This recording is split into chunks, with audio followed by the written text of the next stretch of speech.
Selamat malam teman-teman. Terima kasih sudah mampir di sini podcast Roman Ceria episode ke-83. Nah, tapi ini ada yang beda nih dari Roman Ceria episode sekarang nih karena kita bertiga setelah Mas Bimo lagi rehat sejenak dari Roman Ceria. Karena di episode ke-82 kemarin kan kita juga udah pamitan ya sama Mas Bimo. Dan sekarang aku dikepung sama dua fans Inter Milan di sini. Saya fans AC Milan sendiri, paling muda pula. Fans Palermo saya ini Oh, markasnya Palermo ini. Saya lagi di Sisilia. Itu kan sisa bahasan kemarin kan, bahasan Presiden Palermo itu kan. Juga ya. Iya, tapi sekarang aku bisa menghadap Masir dan Panglima dengan jumawa karena AC Milan sekarang peringkatnya di atas Inter Milan nih. Meskipun udah nggak puncak klasmen tapi masih di atas Inter Milan. Keren. Ini nah komentarnya Masir sama Panglima, AC Milan di atas Inter, apakah ini memang sudah terprediksi dari awal atau sesuatu yang mengejutkan? Selamat ya. Sama. Terima kasih. Terima kasih. Di screenshot itu. Itu kayak di Liga Fantasi itu. Dulu Mas. Kali ini minggu terakhir Milan di atas Inter ini. Oh, Iya makanya gitu. di screenshot dulu. Inter dulu, Iya. benar. Kenang-kenangan. Setelah ini Inter lawan siapa sih? Inter Roma. Nah, itu Roma lagi bagus. Ya. Sedangkan AC Milan lawannya Fiorentina yang lagi bosok. Jadi ya siap-siap. Bukan lagi busuknya ya, tapi motivasi Piolinya. Itu. Oh, untuk membuktikan ke mantan tim. Itu Emang dia. sengaja sih Pioli nyimpen dulu buat laga lawan Milan mah. Kemenangan perdananya lawan Milan gitu ya, biar lebih spesial. Iya. Itu kan tahu kan skenario sekarang kayak gimana. Tapi Inter Milan ini lawan Roma emang seoptimis itu. Sedangkan Romanya lagi oke banget loh dia di Serie A. Di kandang siapa ya? Kan Roma. Roma. Oh, jelas tidak. Itu. Jadi ini apakah memang instant impact-nya si ini ya, Gasperini? Nah, apakah ini instant impact-nya Gasperini nih ke Roma nih? Karena sebenarnya kaget loh, aku tahu-tahu Roma poinnya udah segini, peringkatnya di atas.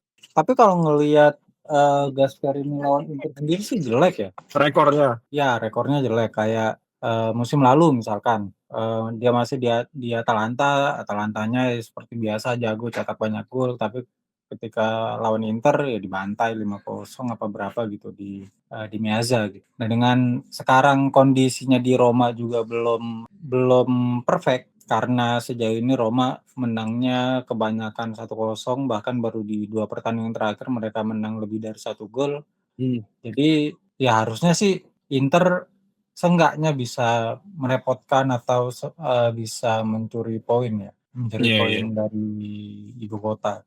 Cuman yang bagusnya ya dari Inter jelang lawan Roma nanti, sekarang Inter udah mulai membaik secara permainan dan secara hasil juga kan udah ngikutin. Secara hasil ngikutin menang, secara permainan juga udah lebih soft lah. Nggak kayak sebelumnya lawan Udinese sama lawan Juventus yang agak gerasa gerusuk gitu, dan Cifunya juga kayak kebingungan sendiri. Sedangkan setelah pertandingan itu, terutama ketika ngalahin Ajax di UCL ya, Internya udah mulai enak lagi mainnya. Satu lagi rotasinya Cifu ini boleh juga ternyata. Rotasinya Cifu terutama di lini depan, dia itu kan di beberapa pertandingan terakhir selalu gonta-ganti nih.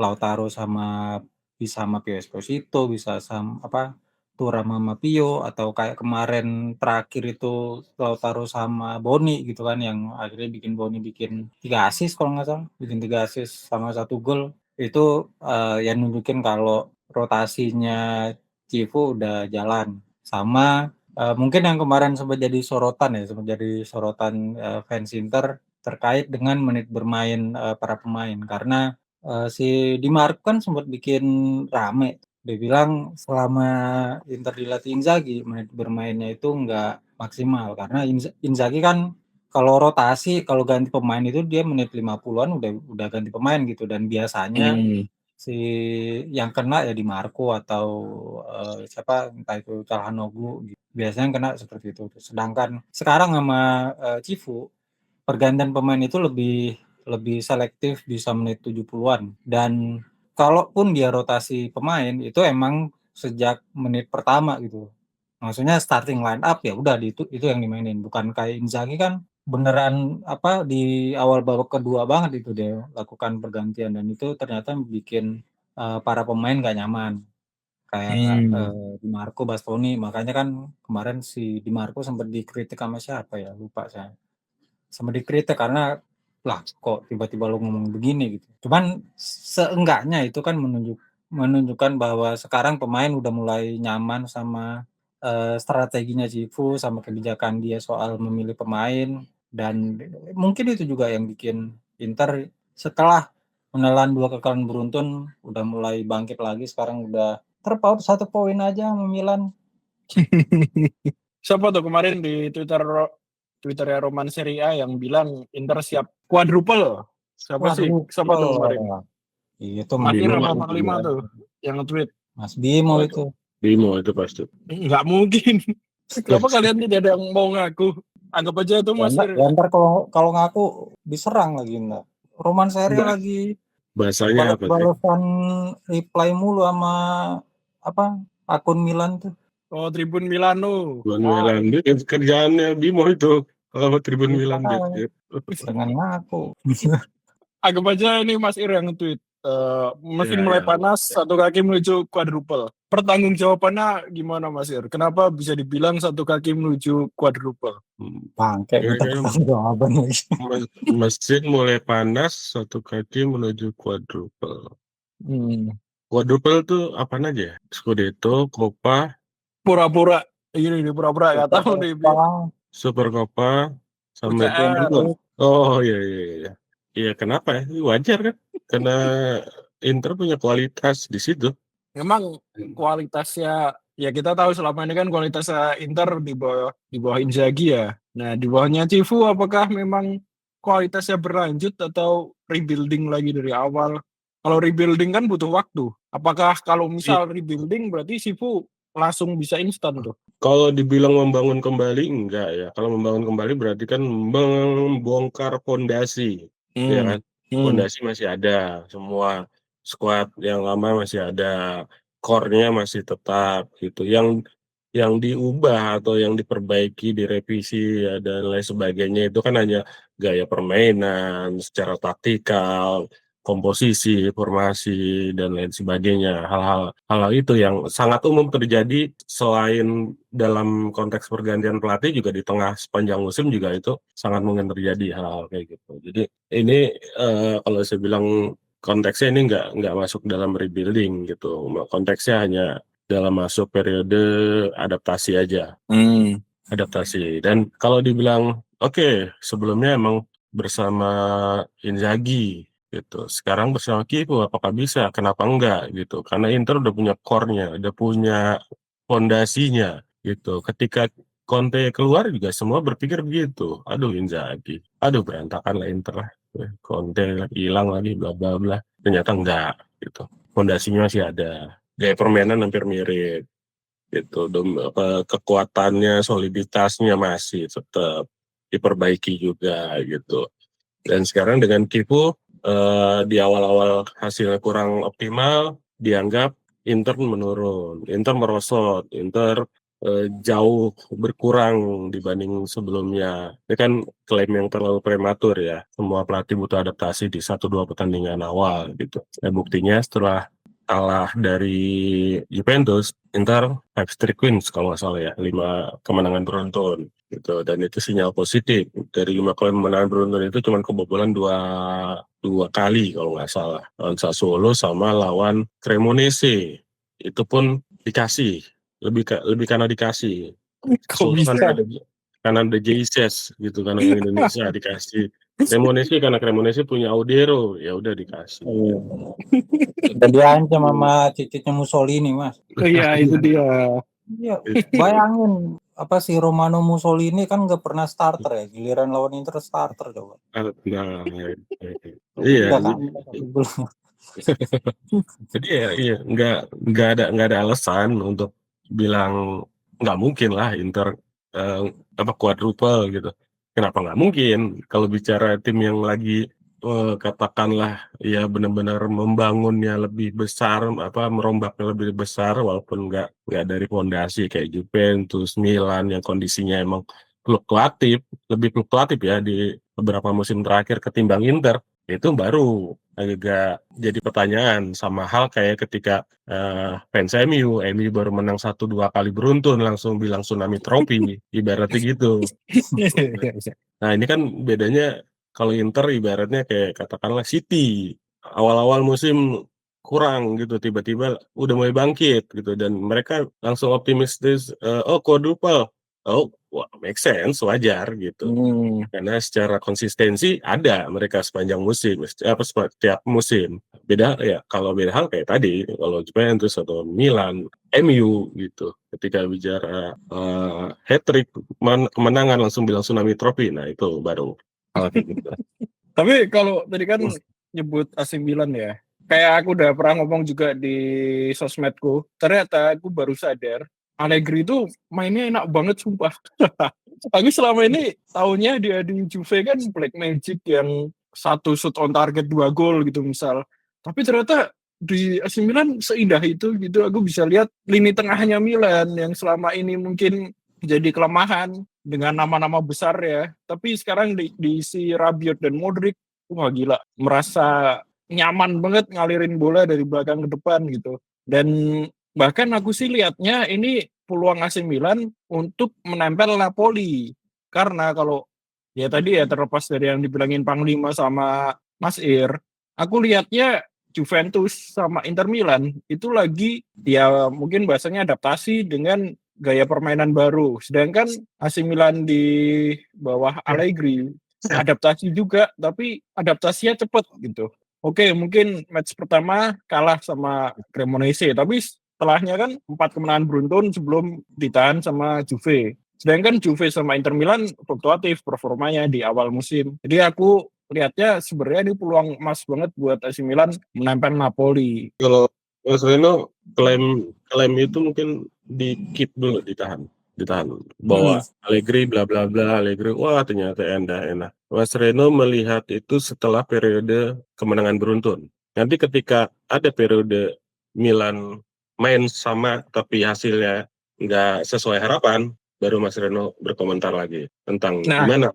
Sebenarnya aku kan komen itu tuh setelah AC Milan lawan siapa ya? Sebelum lawan Napoli itu lawan Udinese menang 3-0. Nah waktu itu aku mikirnya gitu kan. Terus setelah itu menang lawan Lecce 3-0. Terus aku juga sebenarnya udah siap-siap karena wah minggu depan mulai jadwalnya nggak enak lawan Napoli sama lawan Juventus. Aku udah siap nih ketika nanti lawan Napoli ternyata hasilnya nggak maksimal, lawan Juventus nggak maksimal. Ya oke, berarti mungkin emang kemarin karena faktor jadwal aja. Tapi ternyata lawan Napoli bisa menang gitu. Lawan Juventus harusnya menang karena peluangnya banyak banget. Dan itu kan sebenarnya menunjukkan kalau AC Milan di bawah Allegri ini tidak inferior gitu loh menghadapi musuh-musuh yang sebenarnya di atas kertas lebih tinggi dibanding AC Milan. Sumpah lawan Juventus kemarin Milan yang peluangnya lebih banyak, bahkan penalti juga tapi Pulisicnya nggak gol gitu loh. Dan Leao agak ngablu kemarin, tendangannya jelek banget. Jadi seharusnya AC Milan bisa menang. Itu sih kalau aku ya kayak gitu. Oh mirip kayak ini ya, waktu MU lawan Arsenal tuh, MU mainnya peluang lebih banyak tuh, ya kan? Ya, yang awal musim kemarin ya. Itu kan lebih bagus, lebih apa, kayak gitu ya model-modelnya ya. Nah, tapi bedanya MU kan nggak kemenangan beruntun nih. Ya itu. Sampai ada fansnya yang rambutnya kan belum dipotong-potong nih. Udah tahu kan ya yang dia Nazar itu kan 5 kemenangan beruntun. Ya lupakan MU. Kita bukan Premier League. Ya itu. Tapi gimana teman-teman kalau lihat AC Milan nih bisa nggak sih musim ini? Kan sebenarnya target Milan 4 besar doang ya, lolos Liga Champions. Tapi bisa nggak sih mencapai yang lebih dari itu? Mungkin bersaing untuk Scudetto gitu? Atau ini hanya kejutan awal musim aja yang nanti akan mereda seiring waktu? Bisa-bisa aja sih kalau ngelihat capaian Milan sejauh ini ya di 6 pertandingan. Dan setelah ngelihat hasil AC Milan, terutama dengan kemenangan beruntunnya itu, ya ternyata Milan Allegri ini paket lengkap gitu untuk saya pribadi sebagai fans Inter ya. Punya ketika rival dilatih sama orang yang mengharamkan segala cara gitu untuk bukan untuk menang tapi untuk bermain.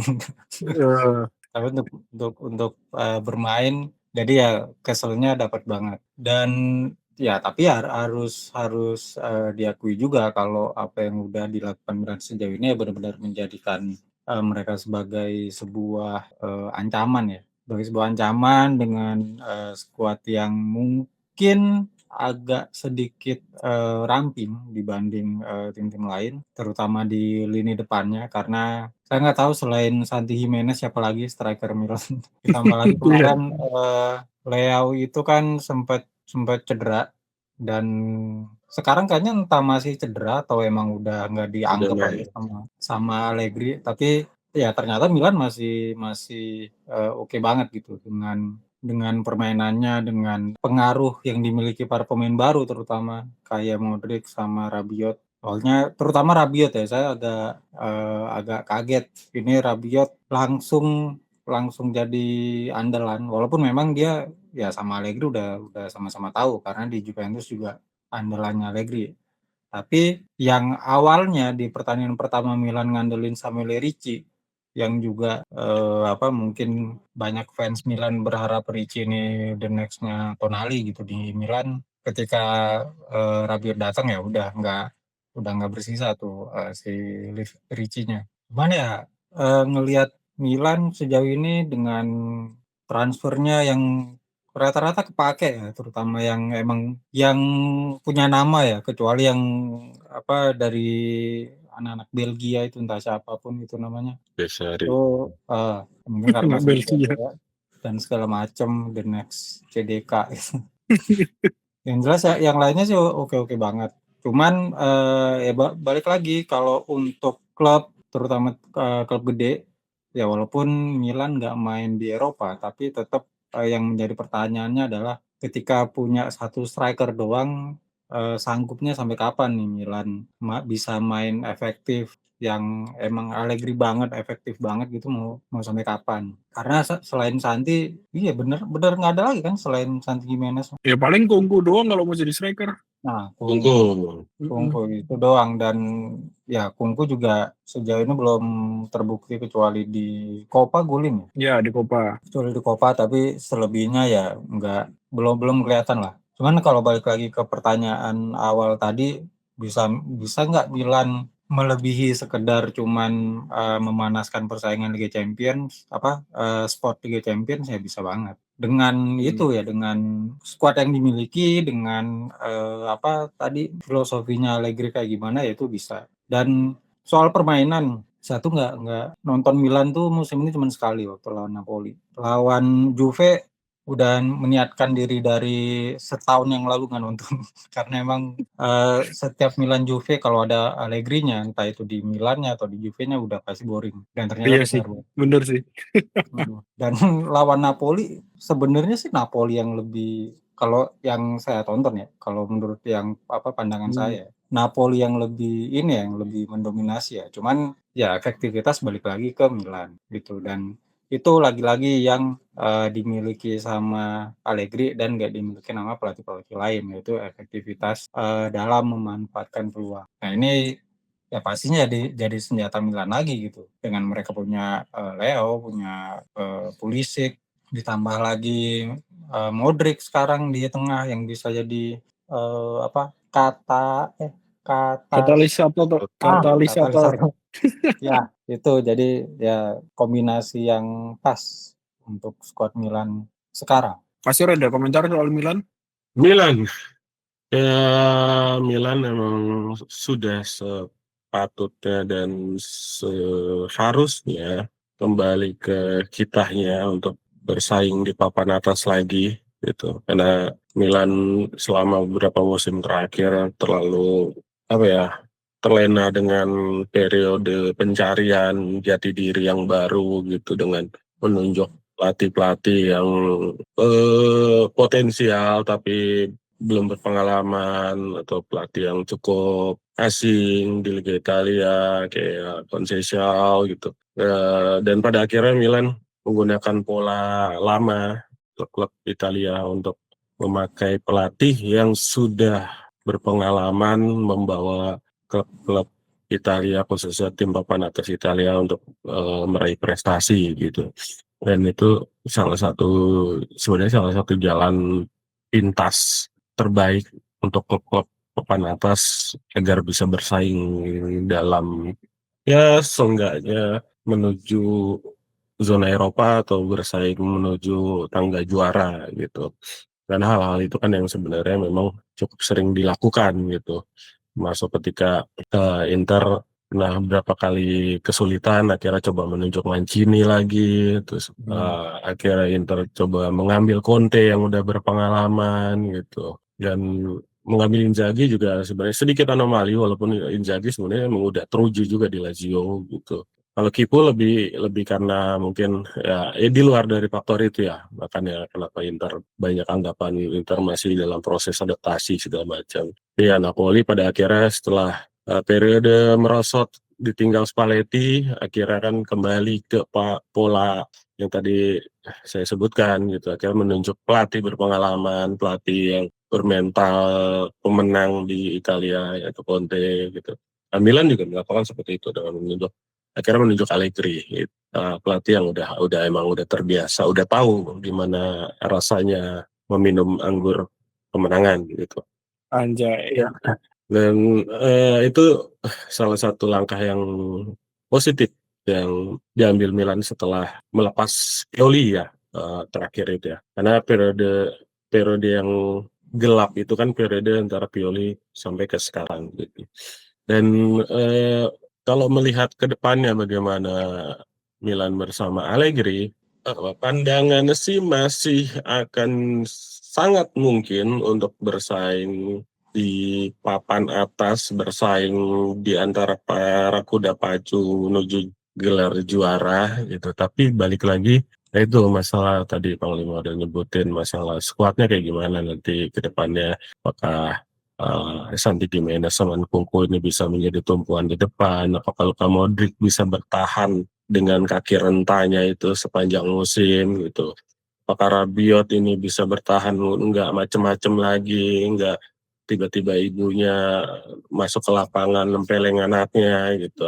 Hal-hal non teknis itu nggak banyak ya mengganggu ruang ganti Milan gitu. Terus ya sama ya gimana ini aja sih, gimana tim-tim lain untuk bisa membaca Milan yang sekarang ini apakah mudah terbaca dan akhirnya Milan nantinya akan mudah dikalahkan atau Allegri biasanya sih susah ya. Allegri kan selalu punya ide untuk keluar dari situasi yang terjepit lah gitu Allegri ini. Dengan cara apapun, dengan cara paling haram sekalipun pasti bisa Allegri ini.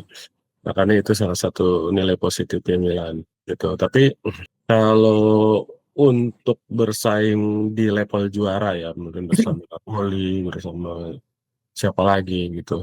Peluang Milan ada walaupun nggak sebesar kayak katakanlah Napoli, Inter atau bahkan mungkin Juventus gitu. Karena Milan ini secara secara proyek mereka membangun skuad ini masih berada di bawah mereka yang udah sustain lebih lama konsisten bersaing di papan atas. Yang diharapkan Milan untuk bisa menyempil atau menyeruak di antara para kontender juara ini, yaitu kejutan-kejutan yang akan dimunculkan Allegri ke depannya. Dan bagaimana aktivitas transfer Milan nanti di jeda musim dingin, itu krusial banget sih. Karena untuk mengarungi sepanjang musim, walaupun Milan nggak main di Eropa, tapi butuh sesuatu yang beda gitu. Biasanya pergantian di tengah musim itu cukup menentukan langkah tim untuk di istilahnya sprint terakhir lah menuju akhir musim gitu, dan itu yang perlu dinanti sama Milan ya di situ bagaimana aktivitas mereka nanti. Iya, tadi Bahkan si Furlani apa siapa ya, aku lupa, dia emang bilang juga sih kayak yang dibilang Mas Ir, periode November, Desember, Januari, Februari itu akan sangat krusial, khususnya karena ada transfer di sana. Karena sekarang jumlah pemainnya AC Milan itu dikit banget. Kebetulan emang itu kita udah ngobrol, saya udah ngobrol sama Purlani makanya kita tadi. Oh, makanya Kurang. udah bisa bilang tadi ya. Iya, itu Oh, dia. ini ternyata ya. Silakan lanjut. Ternyata ada ini info A1 ya di sini dari Furlani. Satu. Satu Apa angka. Anol ini? Anol yang Empat. gede banget itu. Ya tapi ya itu karena memang sekarang skuadnya kecil banget, skuadnya AC Milan. Furlani juga atau siapa ya mengakui bahwa itu salah satu faktornya karena nggak main di kompetisi Eropa. Mungkin pemasukannya jadi lebih dikit, jadi lebih menghemat uang gaji atau gimana gitu. Makanya periode transfer nanti akan jadi sangat krusial. Dan aku tadi juga lihat foto timnya AC Milan musim ini ya. Gila, biasanya kan kalau foto tim pemain itu banyak banget. Tapi tadi itu Milan bener-bener kayak foto keluarga doang, cuman dikit gitu. Sumpah, sedikit itu. Ayah, ibu, gimana? Oke, Gimana? nenek, Pakai paman, nenek. gitu ya. Iya kayak gitu. Sedikit itu gitu. Anjir lah. Memang makanya bener mengkhawatirkan sih. Mungkin faktor yang bikin Milan nanti nggak bisa bersaing di papan atas ya kalau ada pemain India kenapa-kenapa ya. Karena cadangannya juga dikit gitu. Tapi kalau kita beranjak dari AC Milan, ada lagi nih Napoli yang memang kalau menurutku Napoli ini salah satu yang untuk saat ini paling siap meraih Scudetto gitu di bawah Antonio Conte. Ya kita nggak perlu bilang gimana Napoli paling berpeluang ya, karena di klasemen pun juga kelihatan kan sekarang mereka puncak klasemen, baru kalah sekali dari AC Milan waktu itu. Tapi aku mau nanya nih, kan tadi AC Milan faktor menurunnya kalau misal pemain-pemainnya cedera atau akumulasi atau ada faktor X-nya. Nah kalau Napoli musim ini, apa sih yang bakal menghambat mereka untuk Scudetto gitu? Faktor internal ya, bukan faktor tim pesaing, tapi dari dalamnya Napoli sendiri. Apa yang menghambat nih menurut Mas? Udah sih nggak ada ya seharusnya. Oh iya, jadi akan lancar tuh Napoli Scudetto tuh. Kalau Napoli ini skuadnya cukup solid dan cukup tebal ya. Di lini belakang lapisnya banyak lah. Ada ya ketika Buongiorno kan sekarang lagi cedera, Juan Jesus bisa step up lagi, Rahmani ada, terus ditambah lagi Bekoma gitu kan. Di tengah ketika Lobotka nggak ada Billy Gilmore, ketika Anguissa nggak ada siapa lagi gitu, McTominay bahkan De Bruyne juga bisa dirotasi gitu. Ketika Højlund nggak ada, masih banyak stok striker Lorenzo Luka dan menunggu Lukaku sembuh. Noalang, Politano, bla bla bla. Udah secara squad udah paling solid Napoli gitu. Secara mental juga paling tangguh gitu. Secara apa ya? Pokoknya semua paket komplit seperti yang saya sempat nge-tweet tuh di Roman Serie A. Pokoknya yang soal Napoli lah. Ya emang udah takdirnya Napoli ini kembali ke puncak lah, bla bla bla bla. Tapi ada satu celah ke Napoli untuk bisa terhambat menuju tangga juara lagi adalah kalau hubungan Conte dengan internal klub itu bermasalah gitu tuh. Nah itu tuh benar. Mau ada penjelasan lebih lanjutnya apa enggak? Langsung diam. Ya misalnya hubungan Conte dengan De Laurentiis mulai panas, dan akhirnya renggang, akhirnya banyak masalah, atau Conte dengan pemainnya mulai bermasalah, ya itu yang akan menghambat itu aja sih. Oke. Kalau pandangannya Panglima gimana? Sama kurang lebih Mas. Soal squad Napoli udah paling kaya lah. Mereka sampai kiper pun ada yang levelnya sama gitu kan. Si Vanja, Meret itu kan ya levelnya sama. Striker Højlund nggak ada, masih ada Luka, terus dan ya Malang di belakang Bukema dan segala macam nama-nama yang lain gitu. Bahkan kemarin terakhir lawan Genoa lawan Pisa gitu, tiba-tiba Billy Gilmore masih ada di Napoli. Saya sendiri sampai lupa kalau Billy Gilmore masih di Napoli, dan ya itu nunjukin kalau Conte secara squad nggak ada masalah. Kedalaman squad paling oke, paling top. Dia bisa bikin 2 tim mungkin dengan kualitas yang nggak kalah jauh gitu ya. Dan masalah internal balik lagi sama Conte dan De Laurentiis. Karena ini ownernya kan suka bacot. Nah ini pelatihnya baperan nih. Iya.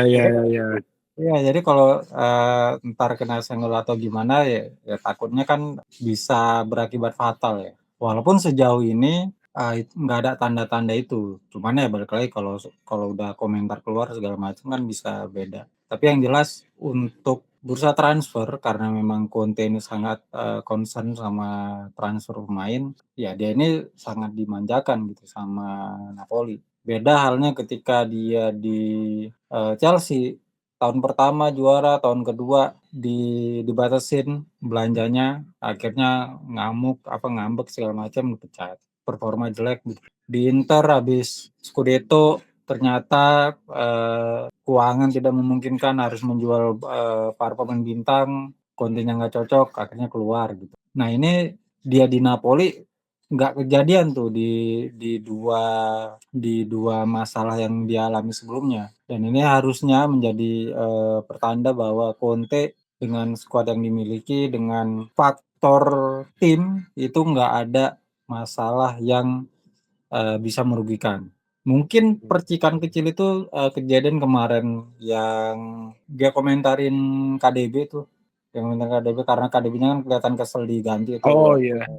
Ya kalau Milan. Cuman kan itu akhirnya nggak jadi apa-apa juga kan. Cuman viral sesaat doang. Setelah itu ya KDB tetap jadi starter di pertandingan selanjutnya. Nah, ini membuktikan bahwa Conte emang memegang penuh kendali tim gitu. Pemain juga hormat sama dia walaupun ada 1-2 mungkin yang nggak suka sama keputusannya, tapi ya mereka sebagai pemain ya otomatis menghormati pelatih kan. Jadi ya kalau ditanya faktor internal ya kita lihat nanti antara Conte sama De Laurentiis bakal mau ngomong apa nih nanti De Laurentiis nih. Kalau entah misalkan Napolinya kalah lawan siapa gitu, lawan Juve misalkan atau lawan siapa, itu kan pasti dia keluar komentar, mungkin ada jengkelnya sama permainan Napoli, tiba-tiba kesentil timnya, ya itu bisa jadi memercik api perselisihan lah antara Conte sama De Laurentiis. Gitu. Kita nantikan aja hubungan keduanya ini yang iya ya benar sebenarnya unik ya karena pemiliknya bacot, pelatihnya baperan. Itu sebuah kombinasi yang sangat unik tapi membuahkan Scudetto juga kemarin. Dan kalau nggak salah musim lalu kan pertengahan musim ya, ini sudah pernah kita khawatirkan juga, takutnya Conte sama De Laurentiis kenapa-kenapa dan Napoli nggak jadi Scudetto, tapi sejauh ini ternyata masih aman-aman aja Napoli sama Conte sama De Laurentiis gitu. Cuman dari Napoli kita coba geser ke tadi udah disebut Selopang 5 yaitu Juventus. Juventus ini unik juga karena tadi kan Inter setelah kalah dari Juventus, mereka dapat 5 kemenangan beruntun. Sedangkan Juventus setelah menang dari Inter, mereka tuh imbang, 5 imbang beruntun loh. Gila banget, sumpah itu. Di UCL imbang, di Serie A imbang. Nah, pasti nggak tahu ya kalau ada satu sosok yang dikambing hitamkan, itu pasti Igor Tudor latihnya, karena ya mungkin yang paling bertanggung jawab secara teknis. Kalau dari kacamata teman-teman, apakah memang Tudor ini terlalu mediocre untuk si Nyonya tua, untuk nama besar Juventus? Apakah Tudor ini terlalu mediocre? Kombinasi ya Mas, antara Tudor sama pemainnya ya. Terutama pemain baru yang dibeli. Aduh, siapa sih namanya tuh? Yang dari klub Prancis, lupa namanya siapa. Pokoknya dari klub Prancis lah. Itu ya dia nggak bisa ngapain juga gitu. Sama Luis Openda juga belum kelihatan. Vlahovic yang dianggap akan bangkit musim ini juga ya seperti yang selalu saya bilang ya, dia golnya sebulan sekali insya Allah gitu. Dan sejauh ini emang terbukti. Padahal kalau dilihat dari tim secara keseluruhan kan nggak ada yang salah juga sama Juventus. Cuman ya Tudor pelatih modal label legend club doang ya nggak bisa, belum bisa ngapa-ngapain juga. Kemarin waktu ngalahin Inter oke, dia bisa bikin 4 gol, bisa mengejar ketinggalan, tapi setelah itu langsung turun, imbang lawan Verona, bahkan imbang, bisa kalah juga itu kalau Veronanya nggak dianulir. Itu kan sebenarnya jadi bukti juga kalau Tudor ya belum semateng itulah, belum semateng itu untuk diberi kesempatan diberi kesempatan bersama Juventus, ditambah lagi dengan kondisi Juventus yang juga belum 100% settle setelah kasus pajak ya Agnelli itu sebelumnya ya. Ditambah lagi musim lalu yang sama Motanya agak gonjang-ganjing, dan mereka juga selain datengin banyak pemain juga ngelepas banyak pemain juga, dan itu kan butuh waktu juga untuk Juventus bisa stabil lagi gitu. Dan balik lagi kalau secara permainan ya sebenarnya Juve-nya Tudor balik ke Juve yang kita kenal. Main pragmatis aja udah menang, udah aman gitu permainan. Cuman ya kemarin di 3 pertandingan terakhir Serie A ternyata itu belum cukup juga. Entah karena emang Tudornya yang masih nyari formula yang tepat, karena dia juga dituntut untuk untuk kasih menit bermain ke pemain-pemain baru, terutama Openda, Jonathan David, sama lagi lupa yang dari klub Prancis itu nama pemainnya. Itu mungkin yang bikin Tudornya agak sedikit terbebani ya. Karena di sisi lain pun dia mau maksain si Vlahovic juga nggak mungkin, karena Vlahovicnya ya ternyata segitu doang ini pemain. Jadi ya ini yang bikin Juventus sama Tudor agak kesulitan untuk bisa konsisten lah ya. Belum ya nggak bisa dibilang bangkit juga, tapi seenggaknya untuk bisa konsisten itu yang agak sulit. Karena kan tadinya Juventus ini kan bareng Napoli sempat jadi tim yang unbeaten ya. 3 pertandingan beruntun menang terus, bersanding di posisi 1 dan 2 sampai akhirnya Juve imbang sama Verona, walaupun emang belum pernah kalah juga Juve. Dan Napoli 2 minggu lalu kalah dari Milan. Dan sekarang ya posisinya malah Juve udah di bawah Inter gitu loh. Kan ini bukti bahwa dunia memang berputar dengan cepat ya. Juve udah di bawah Inter, minggu depan Milan udah di bawah Inter. Itu Enggak. Iya dong. Itu ya sedikit bukti lah Juve yang digadang-gadang gitu kan, yang di awalnya nyari sempurna, sekarang udah disalib. Tapi gimana Mas Ir soal Juventus? Juventus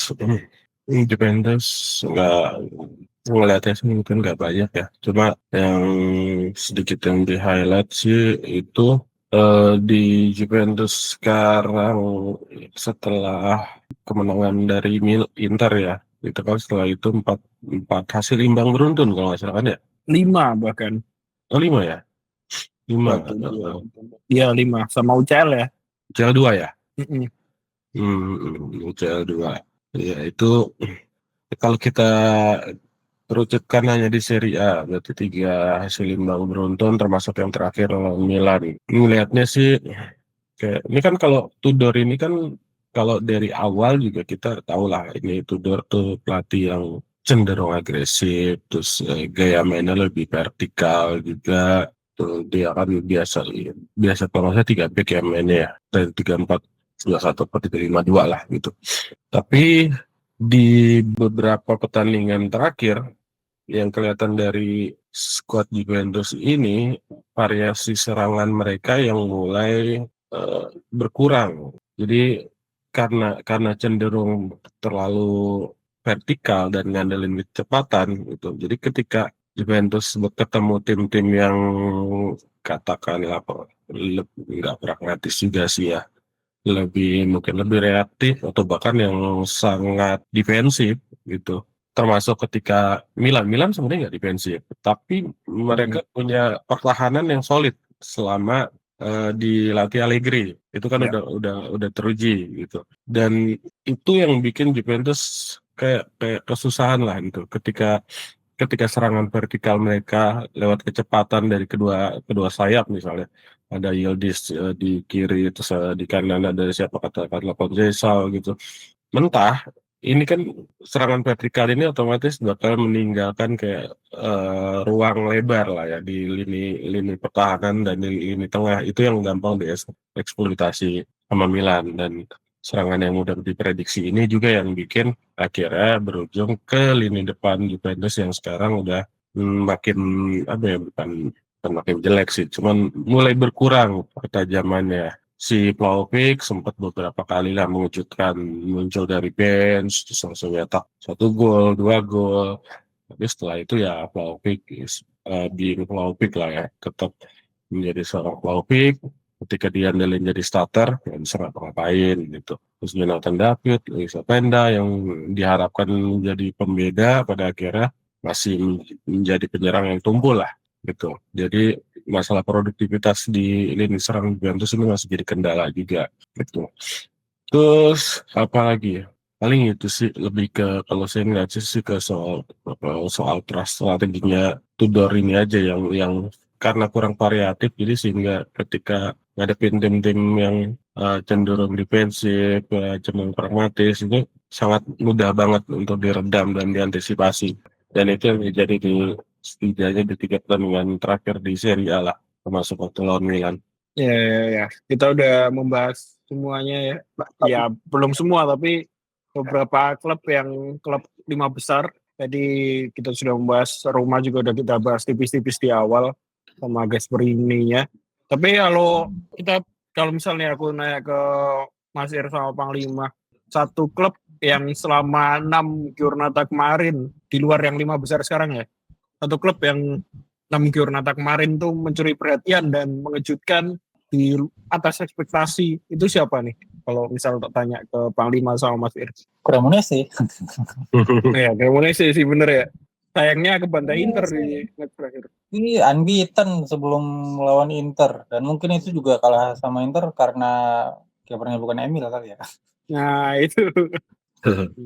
Nggak tahu ya apakah itu pertama kali gitu si Cremonese melalui 5 pertandingan awal tanpa terkalahkan dalam sejarah mereka, entah pertama kali atau enggak. Yang jelas itu ya bukti kalau mereka musim ini nggak mau cuman sekedar numpang lewat gitu. Dan itu kan sebenarnya udah kebukti melihat dari transfernya ya. Ada Emil, ada Jamie Vardy, ada Bacioroto yang udah sebenarnya Bacioroto di Lecce itu udah nyaman banget sebenarnya, udah jadi kapten juga. Tapi tiba-tiba mau dia pindah ke Cremonese gitu. Jadi yang ngelihat permainan, ngelihat hasil sejauh ini ya Cremonese, di luar tim gede yang emang melebihi ekspektasi ya. Ya jujur di awal Mas, ketika kita prediksian itu ya asal nyebut aja Cremonese, tapi ternyata 6 pertandingan kok beneran oke nih klub gitu. Iya benar. Bahkan aku kira ketika Cremonese mengalahkan AC Milan ya udah itu cuma keberuntungan aja. Di match kedua lawannya Sassuolo. Oke, sama-sama klub promosi. Tapi kok keterusan di match ketiga 4-5 tetap oke itu. Tetap bisa 3 besar bahkan waktu itu. Sebelum ya akhirnya dikalahin sama Inter Milan. Ya nggak tahu sih setelah ini Cremonese akan terus terjun bebas atau gimana. Karena musim lalu kan kita ada Empoli juga yang awal musim mengejutkan, lama-lama turun bahkan degradasi. Kalau Mas Ir lihatnya gimana? Siapa yang kejutan? Kejutan Atalanta. Nah, ini kejutannya positif apa negatif nih? Positif. Oh, positif ya. Oke. Atalanta dengan awal musim yang penuh keraguan karena kehadiran Ivan Juric dan masalah yang menimpa Ademola Lookman ya. Pada akhirnya ternyata masih bisa bertahan. Tadinya berpikirnya Atalanta ini sekedar survive lah, sekedar bertahan sebagai tim yang disegani, tim yang masih bisa bersaing di papan atas lah gitu. Tapi ternyata Atalanta masih bisa bersaing untuk bisa menjadi kontender sebenarnya. Karena kalau ngelihat di beberapa pertandingan terakhir juga penampilan Atalanta cukup solid. Di setiap lini juga sebenarnya nggak mengalami kekurangan signifikan gitu, walaupun ya katakanlah Samaka masih bermasalah dengan cedera lagi, terus Salvini juga dan lain sebagainya, tapi ternyata Atalanta masih sesolid itu dan bahkan sampai sekarang masih unbeaten gitu kan. Italia.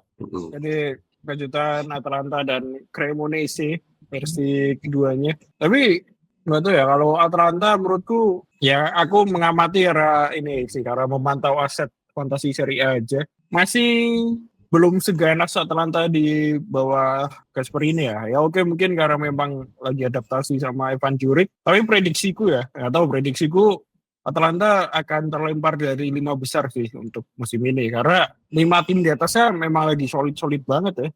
Napoli, Roma, Juve, Inter, AC Milan bahkan. Jadi ya kita lihat aja apakah prediksiku benar apa enggak dan apakah Cremonese akan tetap menjadi kejutan sampai akhir musim. Tapi kita sudah tiba di ujung acara podcast episode ke-83. 45 menit lagi kick-off Indonesia lawan Arab. Jadi ya aku mempersilahkan Mas Ir sama Panglima untuk mungkin beli camilan atau membuat kopi. Belum nanti kita menonton timnas. Meskipun aku nggak tahu Panglima nonton timnas apa enggak.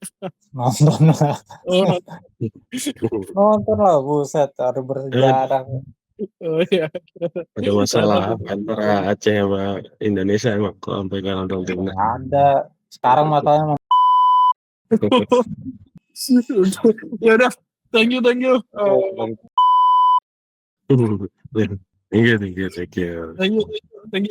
Grazie. Grazie yang udah dengar podcast Roman Serie A episode ke-83. Sampai bertemu di episode ke-84. Ciao. Ciao.